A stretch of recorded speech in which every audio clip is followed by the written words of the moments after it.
Mga doktor sa Sugbo nagkasabot nga mutabang pinagis paghatag og libreng konsultasyon online. Tulo na kasimana karon nga naglihok ang Sugbo Volunteers Doctors Online pagtubag sa panginahanglan sa mga non-emergency patient.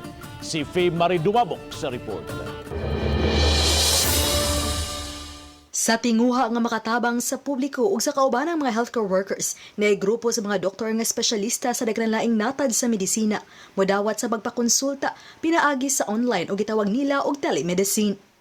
May pediatrician o bigay cardiologist, rheumatologist, general surgeon, endocrinologist, dentist, dermatologist ug daghan pa. 92 sila nga mihatag og libre nga konsultasyon sa mga pasyente nga dili mga emergency cases.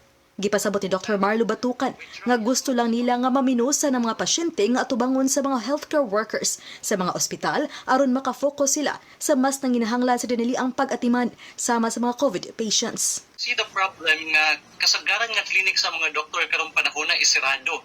And daghan kayo nga pasyente nga nangita og doktor or mo follow up sa ilang doktor for consultation. Ang problema namo, dili maka-refer sa usag-usa. That's why we came up with this. Magsugod ang ilang consultation online alas 8 sa buntag hangtod lang sa alas 10 sa gabi. Kay ila pa mang bisitahon ang ilang mga pasyente sa mga tabalanan ng ilang gilagaran.